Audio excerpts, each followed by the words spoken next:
el Señor me decía, es tiempo de que seamos valientes. Es tiempo de ser valientes. Y ese es el título de este mensaje, de esta enseñanza. Tiempo de ser valiente.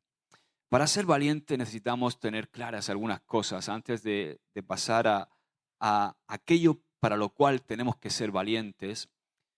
Tenemos que entender que hay determinadas cosas que se tienen que dar en nuestra vida para que realmente aparezca esa valentía, que no es una valentía humana, es una valentía que el Espíritu Santo nos da a cada uno de nosotros. ¿Y por dónde comienza todo esto? Pues precisamente ese es el primer punto. Todo comienza por Jesús. Todo comienza por Jesús. Vamos a hablar de la relación, vamos a hablar de la gracia, vamos a hablar de identidad y otra cosa que he llamado bye bye miedo. Y también vamos a hablar del último punto que es salta. Esta es la imagen que me venía a mí, ¿no? Atrevámonos a saltar. Parece la isla del fraile, ¿eh? Atrevámonos a saltar. Tenemos que saltar. Esa es la imagen que me venía con todos estos pensamientos que te estaba compartiendo. La imagen de ese día que yo me atreví a saltar, ¿no? Y bueno, ¿sabéis qué pasó? Que cuando salté la primera vez, ya ese día me tiré todo el rato subiendo y saltando, subiendo y saltando, subiendo y saltando, subiendo y saltando. Ya me tiraba dando la voltereta, ya me tiraba de bomba, ya me tiraba de todas formas, ¿no? Todo aquello que había visto a mis amigos hacer, de repente yo ya quería hacerlo. Pero todo comienza por Jesús y nuestra relación con Jesús. Y yo quiero que reflexionemos juntos, ¿verdad? Hoy a lo mejor no es una palabra de muchos amenes, pero sí es una palabra que nos reta. Somos maduros y sabemos que Dios nos ama y quiere hablarnos al corazón.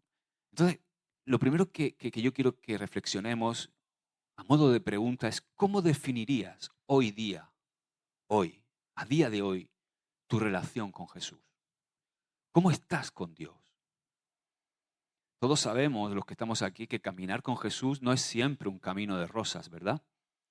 A veces es un camino desértico, a veces tenemos los zapatos llenos de arena porque nos encontramos quizá en un momento de desierto en nuestra vida. Otras veces nos sentimos en lo alto de la montaña y vemos las luces claras, podemos ver el sol. Otras veces estamos llenos de nubarrones, nos sentimos en valles, algunas veces nos sentimos en valles fértiles, pero en muchas ocasiones también nos sentimos en esos valles que dice el Salmo 23 de sombra de muerte.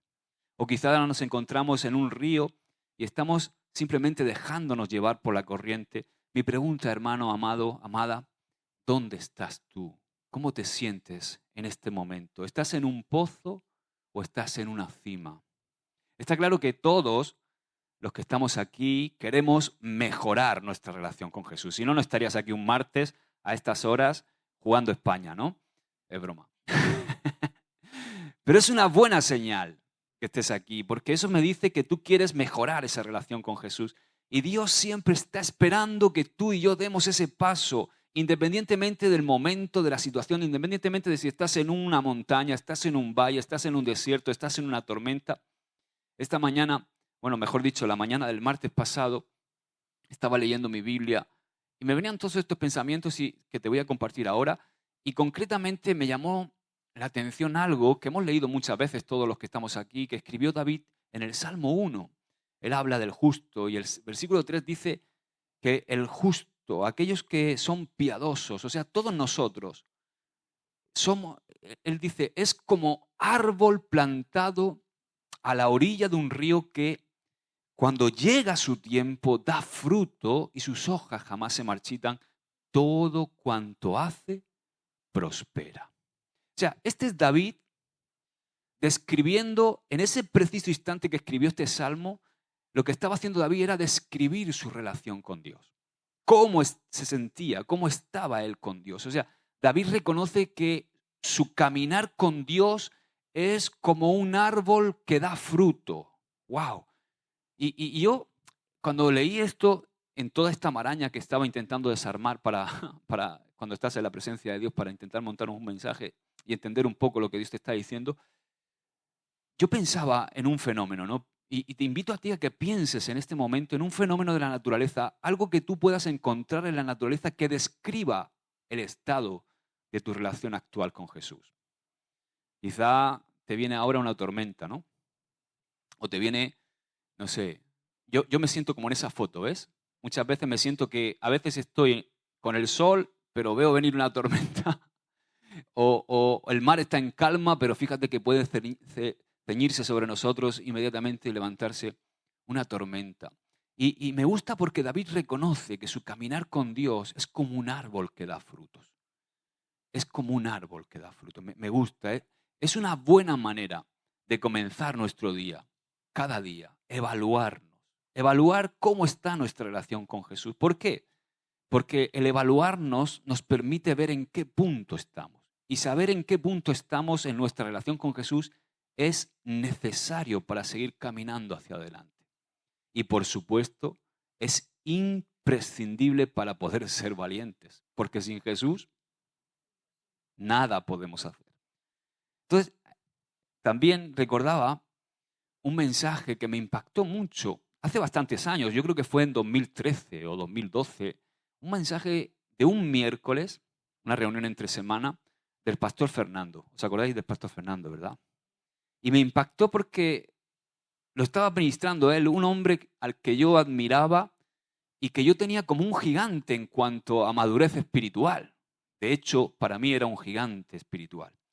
Entonces, resulta que él en su introducción a ese mensaje nos invitaba a reflexionar y a evaluar nuestra relación con Jesús y que puntuáramos nuestra relación con Jesús del 1 al 10. Nos dijo, oye, del 1 al 10, evaluar cómo creéis que está vuestra relación con Jesús.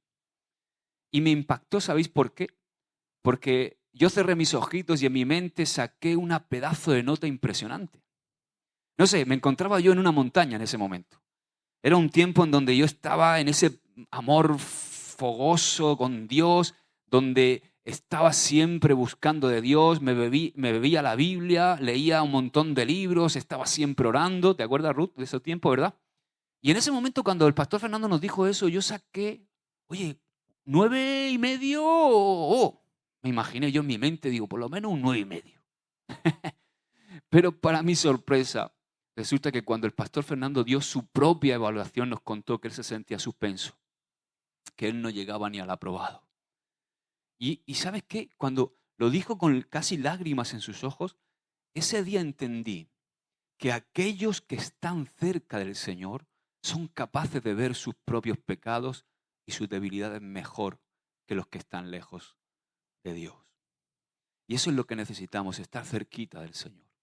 Incluso cuando creemos que estamos en el mejor momento de nuestra relación con Jesús, siempre hay algún aspecto en el que podemos mejorar. Entonces ¿tú tienes tu libreta ahí? ¿Sí? Bueno, o tus notas del móvil. Toma tus notas, tu ese de notas del móvil o tu libreta, que veo que muchos tenéis libreta, y evalúa del 1 al 10 tu relación personal con Jesús.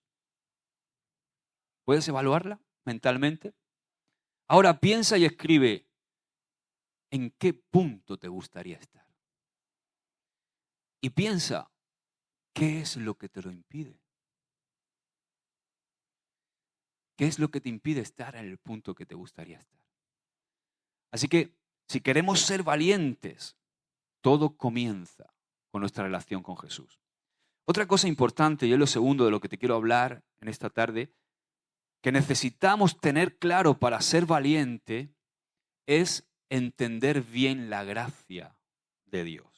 Dios, como sabéis, entregó lo que más amaba, a su Hijo Jesucristo, para que tú y yo fuéramos salvos. Y esto era algo que no merecíamos.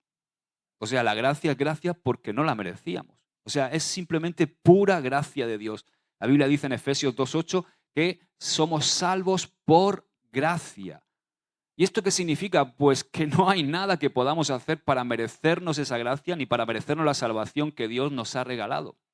Y sabes, a veces creemos que tenemos que servir en la iglesia o servir a Dios porque le debemos algo a Dios.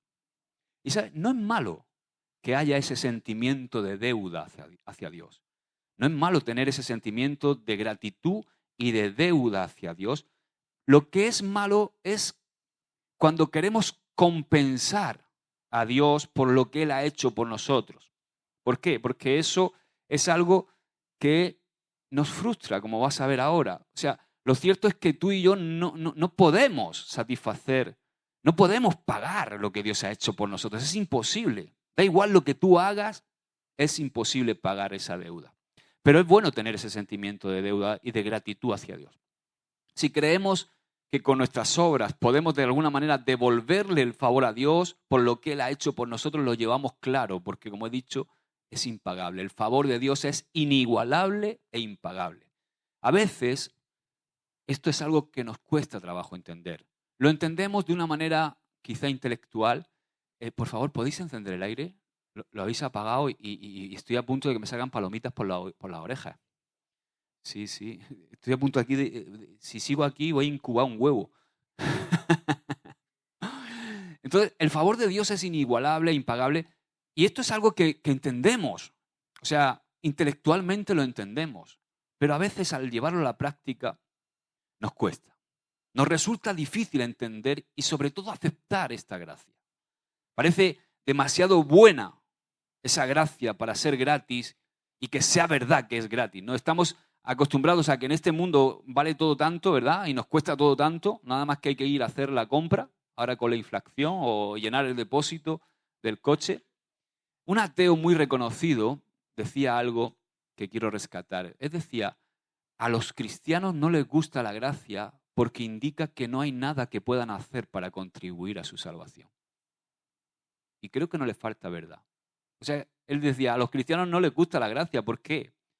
Porque la gracia indica que no hay nada que puedan hacer para contribuir a su salvación. O sea, la gracia realmente nos coloca en una posición vulnerable para nuestra carne, para nuestra naturaleza humana. Nos coloca en una posición vulnerable y de total dependencia a Dios en la que a veces no nos resulta fácil permanecer. ¿Por qué sucede esto? Porque en nuestra vida existe orgullo, un orgullo innato. Ese orgullo que es parte de nuestra vieja naturaleza que por cierto es independiente. Le gusta ser independiente de Dios. Nuestro orgullo constantemente nos susurra al oído que tenemos que trabajar de alguna forma para devolverle a Dios lo que Él ha hecho por nosotros. Y lo hace por nuestra necesidad innata también de nuestra vieja naturaleza de ser independientes y de tener éxito separados de Dios. Y sabes que eso nos hace creer que no somos suficientemente buenos para Dios. Eso es algo terrible, porque nos mutila, nos fosiliza, nos incapacita el pensar así. El orgullo hace que nos guste la sensación de ganarnos las cosas por nosotros mismos y no deberle nada a nadie. Eso es lo que el ser humano quiere. Por eso es un problema en nuestra vida para entender la gracia. Y ¿qué pasa? Que como no queremos deberle nada a nadie y tratamos de alguna forma devolverle a Dios algo que no podemos devolverle, resulta que nos frustramos porque no podemos devolverle a Dios, no podemos hacerlo sin la gracia que Él nos da. Y entonces finalmente acabamos frustrados y en decepción y pensando que nunca vamos a poder agradar a Dios y terminamos pensando que Dios no está contento con nosotros. ¿Y sabes algo? Escúchame algo. Dios jamás va a estar contento por nada que tú hagas. Él está contento por quien tú eres. Entonces, la gran noticia es que por la gracia de Dios, tú y yo hemos sido escogidos para formar parte de la familia de Dios, para tener vida eterna, para ser limpio de nuestros pecados, y no hay nada que yo pueda hacer para que Dios me ame más. ¿Amén? Entonces, con todas las cosas buenas y eternas que nos proporciona la gracia, es curioso que a veces nos cuesta horrores aceptarla en la práctica. Tenemos un asentamiento y un conocimiento intelectual de ella, pero en la práctica nos cuesta aceptarla. ¿No la merecemos? No, pero Dios sigue mirándonos con gracia porque esta es la única manera de que tú y yo seamos salvos. Entonces, cuando entendemos que somos salvos por gracia y no porque nos lo merecemos o porque servimos en un ministerio, porque hacemos obras sociales y tal y pascual, sino cuando entendemos eso cambia nuestra perspectiva. O sea, ya no venimos a Dios con miedo, venimos sin miedo. O sea, ya dejamos de pensar y de ver a Dios como un jefe insatisfecho que está siempre esperando que hagamos algo. Sabemos entonces que Dios conoce cada rincón de nuestro corazón, que conoce cada defecto, que conoce nuestra malicia, que conoce todo de nosotros y aún así nos ama y nos acepta. Entonces, quiero dejarte algunos versículos para que meditemos sobre la gracia. Romanos 5:20 dice, pero la ley se introdujo para que el pecado abundase, mas cuando el pecado abundó, sobreabundó la gracia. Y este texto que voy a leer ahora, 1 Corintios 5:10, es uno de los que nos revela un aspecto muy importante de la gracia. Dice Pablo a los Corintios, pero por la gracia de Dios, ¿por qué?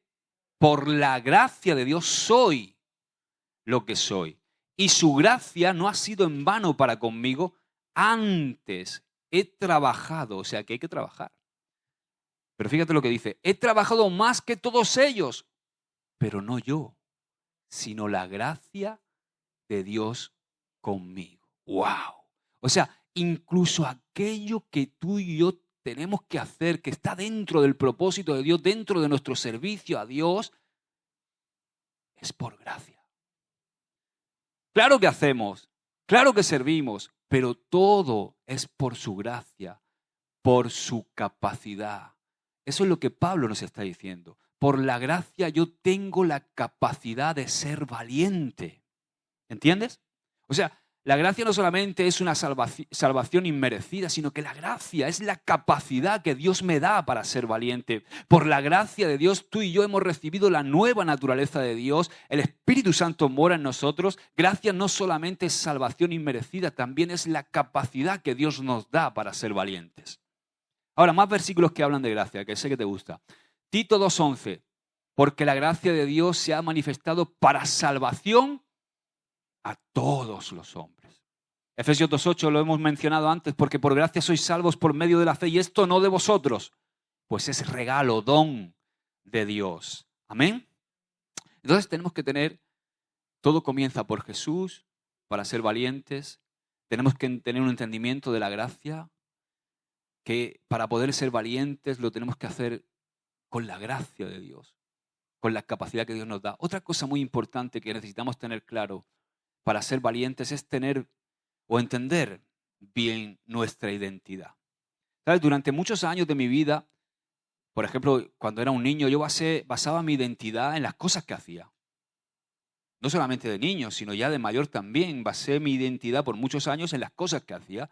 Por ejemplo, cuando era un adolescente, mi identidad se basaba en mis amigos. Los amigos que tenía y, por supuesto, el deporte, porque estaba en un equipo de fútbol, luego estaba en un equipo de ciclismo y siempre estaba rodeado de gente que hacía una actividad que era igual que la mía. Entonces, el deporte era mi vida, mi identidad, venía dada por los amigos que tenía, como todos nosotros. Yo, por supuesto, no soy extraterrestre, yo también, como tú, quería encajar y buscaba un grupo en el cual encajar. Y, por supuesto, eso me llevó a dejarme llevar en muchas ocasiones, seguro que a ti también te ha pasado, por esos amigos y también por lo que esos amigos hacían. Recuerdo la primera vez que me puse un cigarrillo en la boca. ¿Por qué fue? ¿Por qué? Porque estaba todo mi grupo de amigos, estábamos ahí con 13 años y queríamos probarlo, ¿verdad? Y mi amigo Rafa le quitó el paquete de Ducado a su padre, tabaco ese negro, que madre mía, cuando yo le pegué una cara a eso, rayo y centella, casi me muero. Una y no más. Entonces, más adelante, ya cuando fui mayor, comencé a trabajar. Mis amigos de la infancia perdieron un poco de importancia en mi vida y mi trabajo pasó a ser lo que yo sentía que me daba valor, que me daba identidad. Por supuesto, después del Señor, pues muchos conocen mi testimonio, pero llegué a la iglesia y pronto comencé a servir en ella.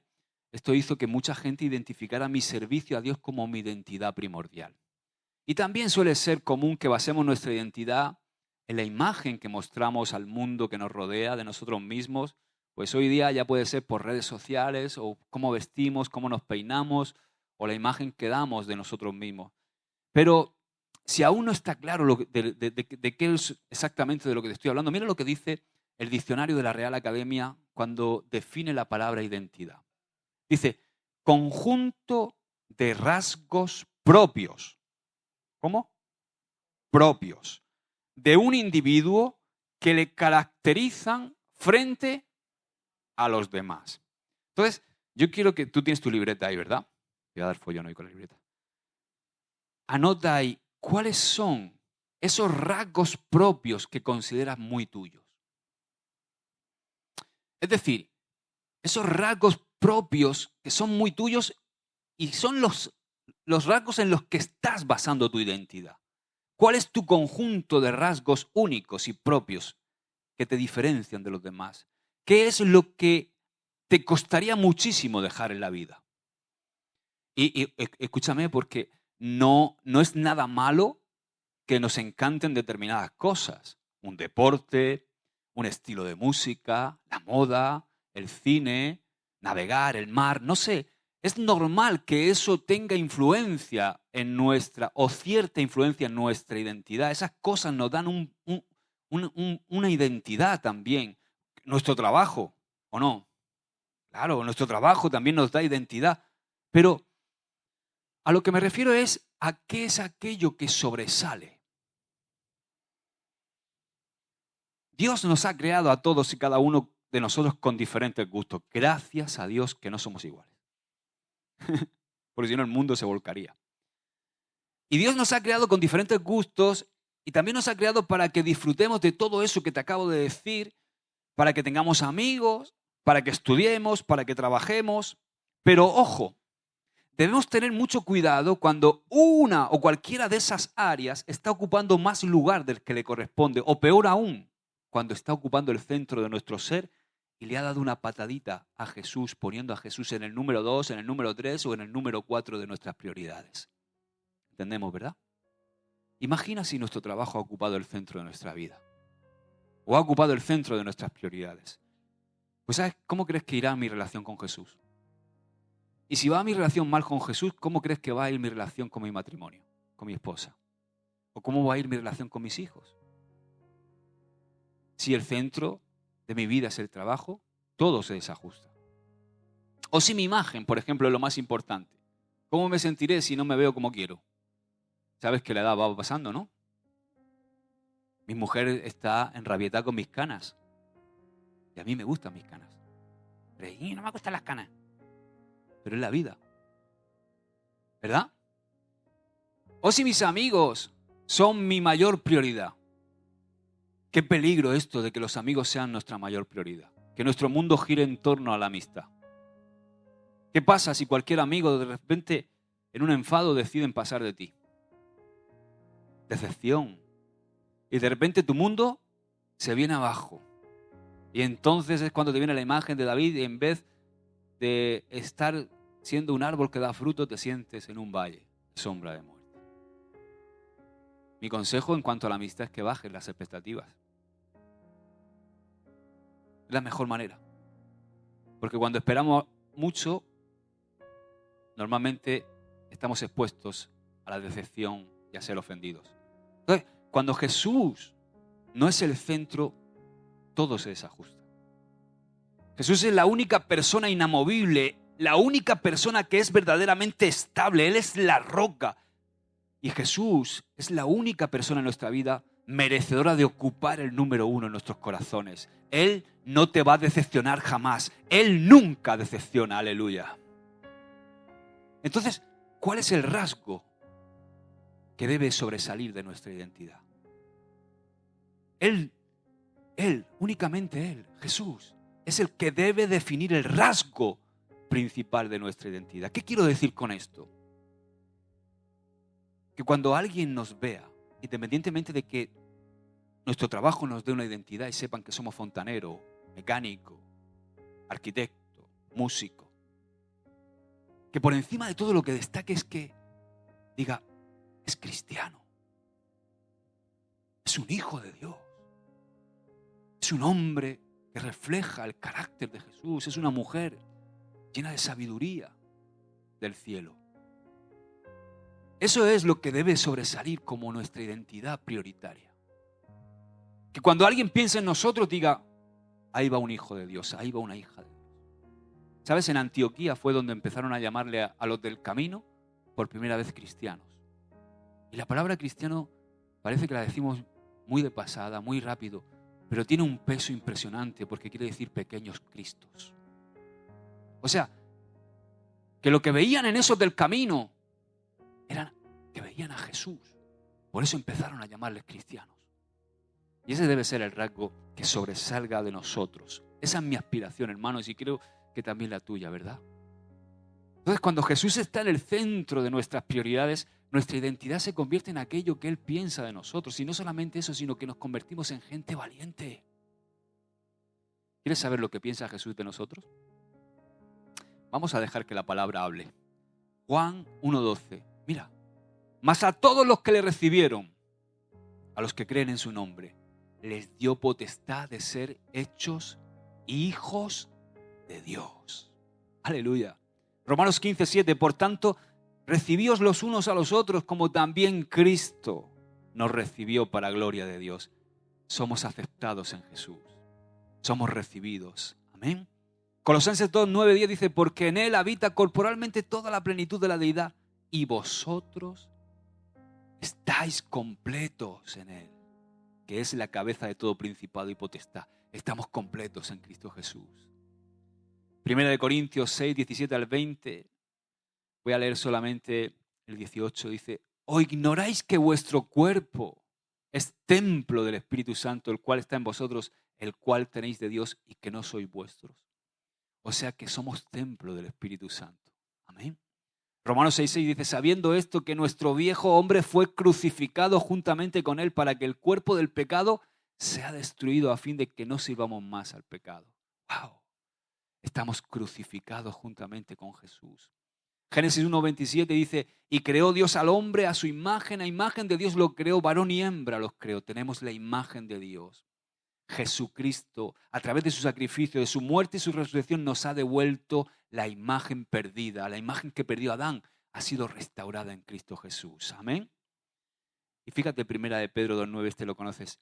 Mas vosotros sois linaje escogido, real sacerdocio, nación santa, pueblo adquirido por Dios, para que anunciéis las virtudes de aquel que os llamó de las tinieblas a su luz admirable. Para que anunciéis las virtudes de Dios. Para que anunciéis. ¿Para qué necesitamos la valentía? Para anunciar las virtudes. Amén. Primera de Juan 3:1 dice, mirad cuál amor nos ha dado el Padre para que seamos llamados hijos de Dios. Por esto el mundo no nos conoce porque no le conoció a Él. O sea, para resumir un poco lo que hemos hablado hasta ahora, resulta que cuando yo tengo una buena relación con Jesús, cuando yo entiendo la gracia y cuando tengo clara mi identidad, entonces sé perfectamente cuál es el propósito de mi vida y de repente mis temores y mis miedos a saltar desaparecen y me convierto en una persona valiente. Otra cosa, otro punto que hemos llamado bye bye miedo, así un poco jocoso, como diciéndole adiós al miedo. ¿Cuánto le dicen bye bye al miedo? Bye bye miedo. ¿Sabes? Todos tenemos miedos. Quien diga que no tiene miedo está mintiendo. Todos tenemos temores y miedos con los que luchamos. Adán tuvo miedo cuando se escondió de Dios en el huerto de Edén. Moisés tuvo miedo de volver a Egipto cuando le fue encomendado el propósito de sacar a Israel de Egipto. Jonás tuvo miedo de ir a Nínive cuando navegó en dirección contraria. María, la madre de Jesús, tuvo miedo cuando se le apareció el ángel Gabriel. O sea, tener miedo es algo natural, humano. Es normal tener miedo. Lo importante es la forma en la que enfrentamos esos temores. Valiente no es aquel que no tiene miedo, sino aquel que pese al miedo sigue adelante. Y sabes, en Lucas 1 encontramos dos formas diferentes de enfrentar los miedos. La forma en que enfrentó el miedo Zacarías, el papá de Juan el Bautista, y la forma en que enfrentó el miedo María, la madre de Jesús. Lo lees en casa, ¿vale? Lucas 1. Fíjate, Zacarías, ¿qué le pasó? Que tuvo temor cuando el ángel Gabriel se le apareció. Dice que le sobrevino temor, pero resulta que le dijo, tu mujer, que es estéril, va a dar a luz. Y él reaccionó con incredulidad y se quedó mudo, ¿verdad? Ahora, resulta que María la madre de Jesús, dice que también sintió temor, pero ella reaccionó con fe y le dijo al ángel, he aquí la sierva del Señor. Hágase conmigo según tu voluntad. Entonces, ¿de dónde crees que provienen los miedos e inseguridades que muchas veces tenemos? ¿Quién crees que es el que viene a susurrarnos al oído, tú no vales?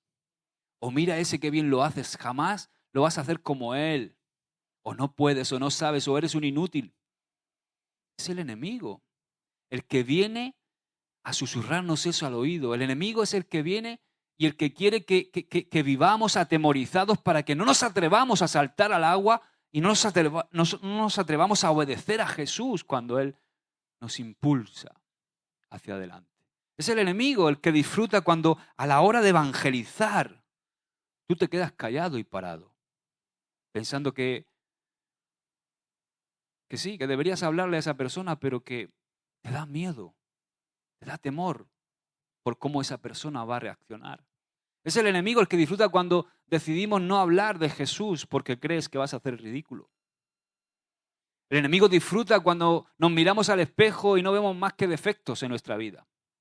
Él disfruta también cuando pasamos la vida comparándonos con otros. Disfruta cuando nos falta fe y decidimos confiar únicamente en nuestra lógica humana, que eso es lo que le pasó a Zacarías, el padre de Juan el Bautista, que confió únicamente en su lógica humana. ¿Cómo va a dar a luz mi mujer si es estéril? Nos falta fe para ser valientes muchas veces. ¿Cuáles son tus mayores inseguridades? Esas que muchas veces te bloquean cuando te miras al espejo, o cuando te quedan, o que te dejan paralizado cuando tienes que hablarle a tu compañero de trabajo, a un amigo, a alguien. ¿Sabes detectar la necesidad en la gente? ¿O te bloqueas? ¿Qué hago, Josué? ¿Sabes? Yo solo he descubierto una cosa. Parece de perogrullo, pero esto es lo único que podemos hacer. Comienza a entregarle esos miedos al Señor. Y deja todas tus inseguridades en sus manos.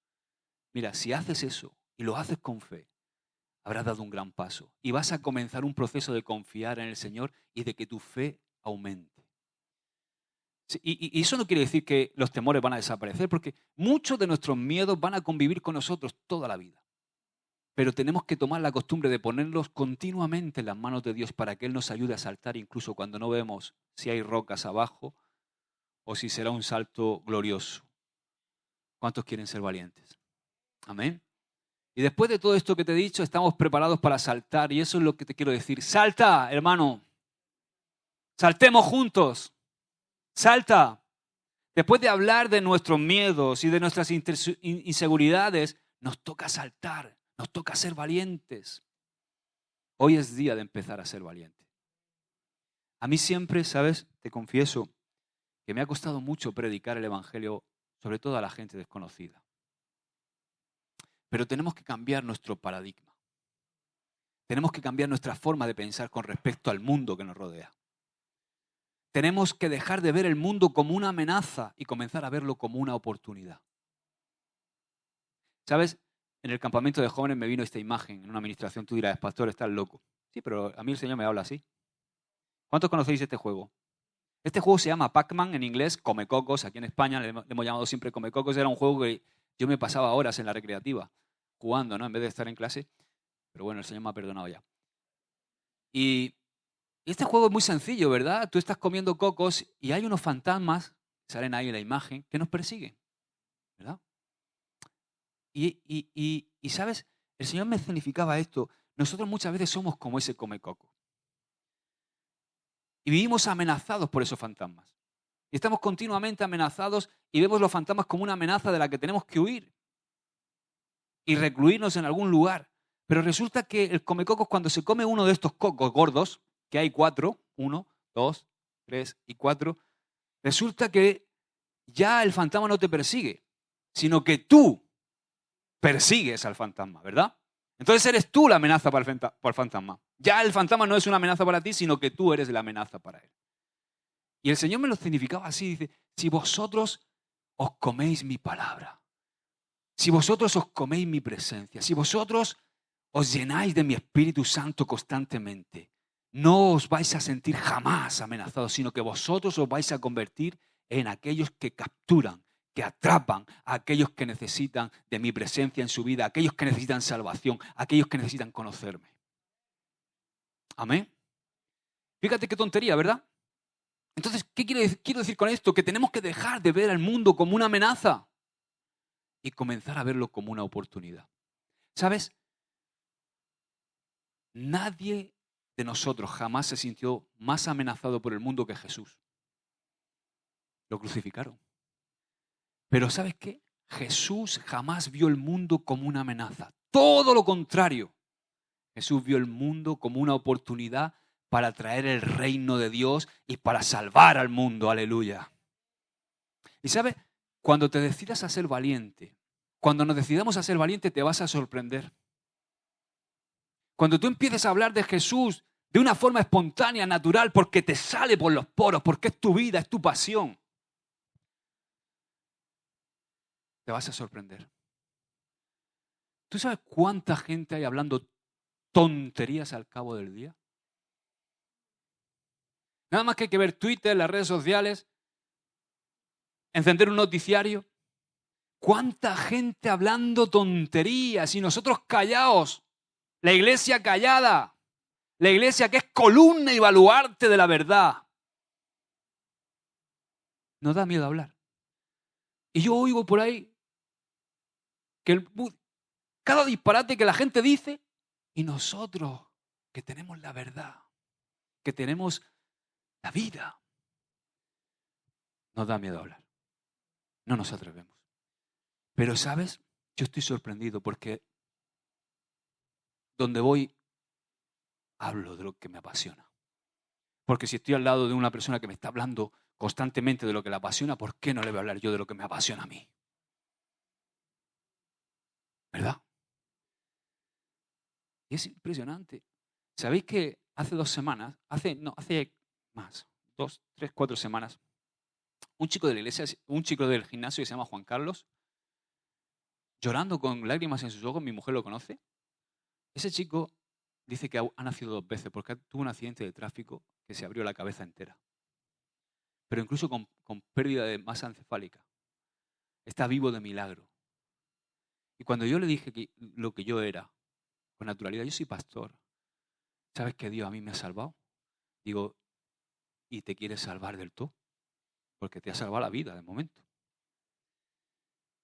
Y con lágrimas en sus ojos, yo no sé si acabará viniendo a la iglesia, pero él recibió al Señor en su corazón.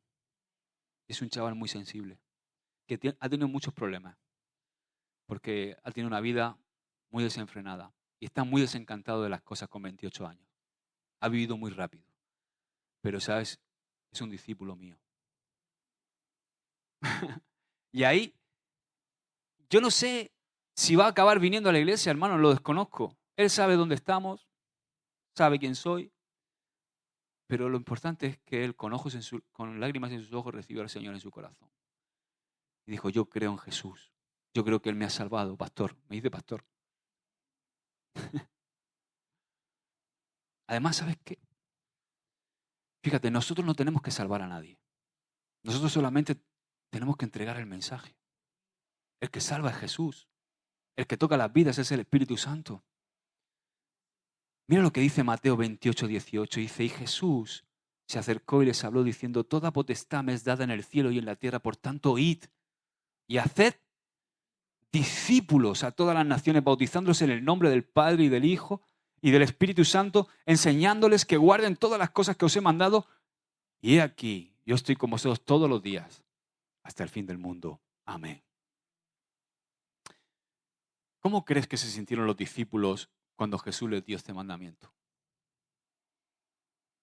¿Por qué crees que Jesús dice, toda potestad me es dada en el cielo y en la tierra? ¿Por qué crees que Jesús reserva este mandamiento para los últimos instantes de su presencia física en la tierra? Yo creo que los discípulos se sintieron intimidados, ¿no crees? Yo creo que cuando Jesús les dijo estas palabras, dijo, espera un momento, Señor, ¿ir a todas las naciones? ¿Nosotros? ¿Nosotros 11? ¿A todas las naciones? ¿Sabes? Se cree que en el primer siglo había 230 millones de habitantes en el mundo. 11 personas tenían que alcanzar a todos los 230 millones de personas, sin internet, sin televisión, sin medios de comunicación, sin periódicos, sin coches, sin aviones. Eso es una tarea aparentemente imposible, con la lógica humana imposible.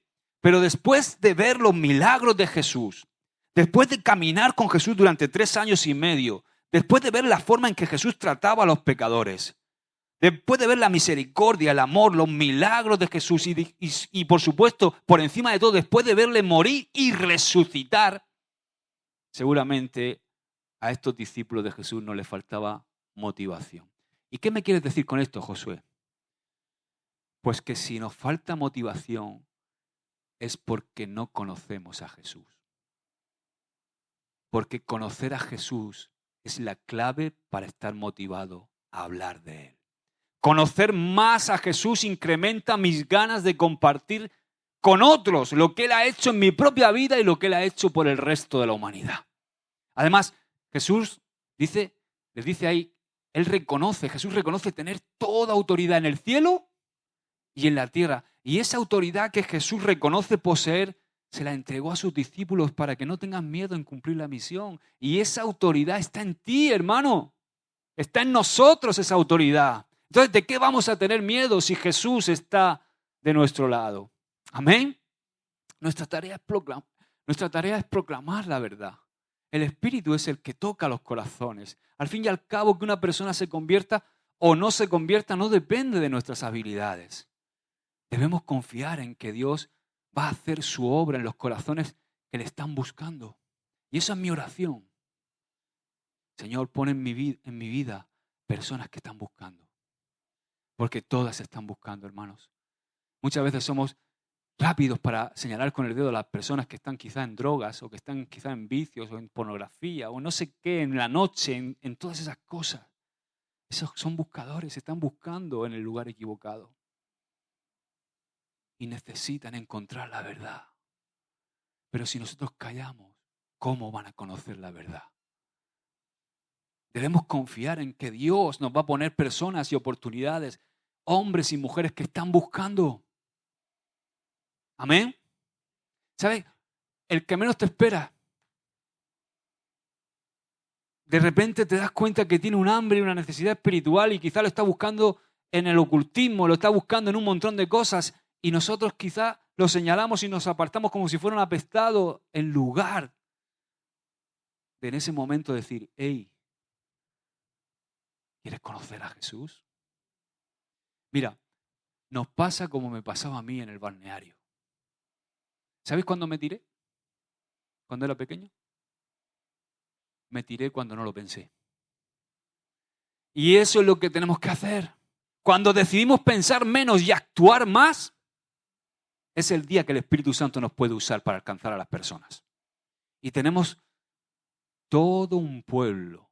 Voy a poner solo, si con águilas tenemos bastante. Tenemos todo un pueblo para discipular. Y te voy a decir una cosa. ¿Cómo evangelizar? ¿Sabes? Hay errores que cometemos. ¿Por qué digo errores? Porque hemos leído que Jesús dijo, id y haced discípulos. O sea, y el patrón tradicional que nos ha enseñado la Iglesia es el siguiente. Conversión, discipulado, discípulo. ¿Verdad? Pero ¿sabes qué? Que en base a lo que yo leo o intuyo de Jesús, es discipulado, conversión y discípulo. ¿Qué quiero decir con esto? Que esto es un púlpito, ¿verdad? Es un púlpito para predicar la palabra. Pero tú también eres un púlpito ahí fuera. Tú eres un discipulador ahí fuera. ¿Qué tal si no cambiamos el paradigma y en lugar de querer que se conviertan, empezamos a discipularlo? Empezamos a ser discipuladores. Y que esas personas acaben convirtiéndose y siendo discípulos. O sea, tú y yo podemos ser discipuladores a través de nuestra manera de vivir, a través de nuestro testimonio y a través de tener una amistad con ellos. La iglesia no es el local, la iglesia somos nosotros. Si ellos no vienen, a la iglesia, al edificio, que la iglesia vaya a ellos. ¿Sabes, Benjamín? Estas cosas estuvimos hablándolas al principio de verano, Pastor Benjamín, Israel y yo, en un tiempo que tuvimos. Y hubo algo que me gustó mucho que Benjamín hizo en el campamento, y es que a Israel, para él y para mí, para Juan Carlos, trajo unas camisetas hechas, porque habíamos hablado de todo esto. Y es una camiseta que dice lo siguiente: Pastor of the Street. El pastor de la calle. El pastor de la calle. ¿Cuántos se animan a ser pastores en la calle? ¿Cuántos se animan a eso? Hermanos, muchas veces somos muy localcéntricos. Toda nuestra obsesión es traerlos aquí. ¿Verdad? Y si puede ser que el pastor tenga un mensaje buenísimo y que él se convierta y que ese día la música suene perfecta. ¿Para qué? Para que haya algo emocional que los enganche. Pero sabes, tu amistad, tu testimonio, tú puedes ser un discipulador y hacer que las personas se conviertan allí donde estés. Tú puedes ser una influencia, tú puedes ser la levadura que cambie todo. ¿Cuántos se animan a ser valientes? Amén. Yo tomo este reto, Padre, en el nombre de Jesús. Queremos ser una iglesia sin paredes. Una iglesia, Señor, que se inmiscuye en las calles de este pueblo. Que llega donde está el fatigado, donde está el que llora, donde está el que ríe. Con toda naturalidad se expresa. Una iglesia que porta la verdad y que la habla sin tapujos, pero con todo el amor de Cristo. Gracias, Jesús, porque vemos tu ejemplo. Vemos como para ti el mundo no fue una amenaza en ningún instante, aunque te crucificaron, sino que fue una oportunidad. Tú veías a las almas y sentías compasión por ellas. Señor, que haya en nosotros ese mismo sentir que hubo en ti. Padre, haznos cambiar el paradigma. Que nos veamos, Señor, como yo veía en esa imagen, no sé si medio dormido en una siesta, que veía todo águilas lleno de púlpitos. Cada uno de nosotros somos un púlpito. Nosotros somos quizá lo más cerca de la Biblia que una persona va a estar. Que nosotros podamos, Señor, tener esa gracia. Que perdamos el miedo. Que entendamos la gracia, que es la que nos capacita. Que entendamos nuestra identidad. Que sepamos que tú estás con nosotros. Que afiancemos nuestra relación contigo para recibir de ti el poder, la sabiduría, el conocimiento, Señor. Sí, Padre. Que le digamos adiós a nuestros miedos. Que nos atrevamos a saltar, Padre. Te lo pido en el nombre de Jesús, tu Hijo. Amén y amén. Aleluya. Amén. Que Dios te bendiga.